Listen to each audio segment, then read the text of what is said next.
Alors, je m'appelle Tim Eitel. Là, on est à l'atelier, dans mon atelier à Paris.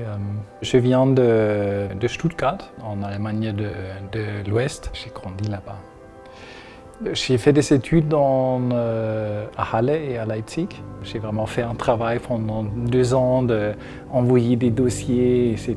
Et j'étais refusé partout. Alors j'ai commencé à Halle et j'ai changé l'école et je suis arrivé à Leipzig. C'était beaucoup plus dirigé, centré sur l'observation. La première rencontre qui m'a vraiment poussé à commencer à faire de la peinture, c'était dans mon adolescence quand j'ai vu une rétrospective de Francis Bacon.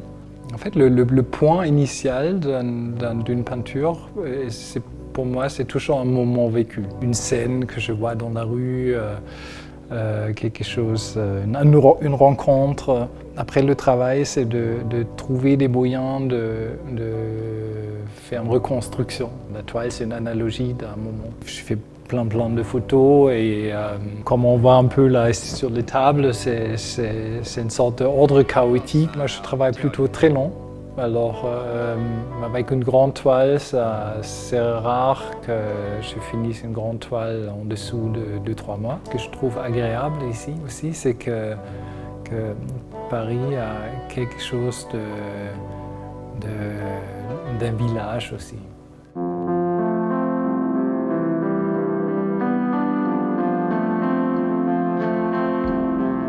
Alors là, on est devant L140 et c'est un projet entre art et architecture dans l'idée que chaque artiste ne fait pas son travail habituel. J'ai fait un mural, c'est ce qui a aussi débuté sur quelques autres murales que j'ai fait, mais ici c'était un monochrome.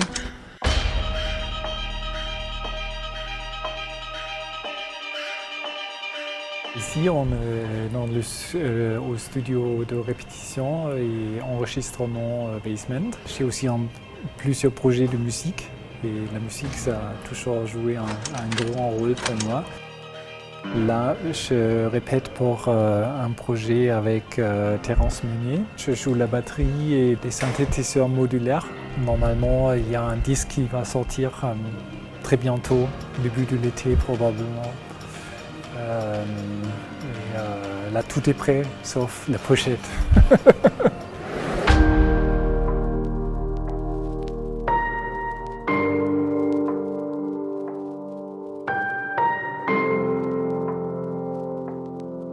Alors ici, on est à la galerie Joues Entreprises, comme il me représente comme artiste.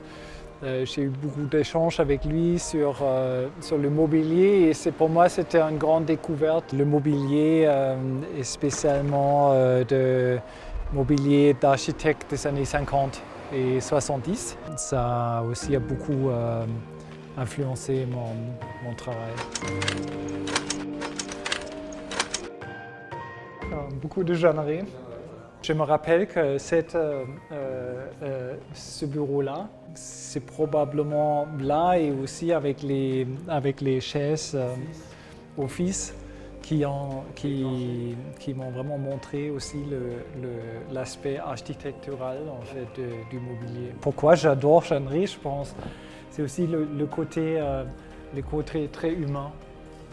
Alors où on pense que probablement vraiment le caractère de l'homme aussi, il se montre dans le mobilier.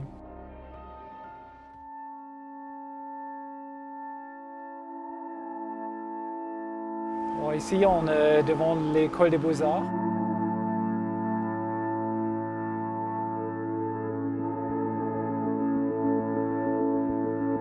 Alors, les fameux Beaux-Arts de Paris, où j'enseigne maintenant depuis 5 ans. Je suis chef d'atelier d'un atelier de peinture. En fait, c'est ce qui est intéressant aussi dans l'enseignement, c'est que ça me remet aussi en question. Parce qu'il y a toujours des nouvelles approches. L'enseignement, ça m'aide aussi encore dans mon propre développement artistique.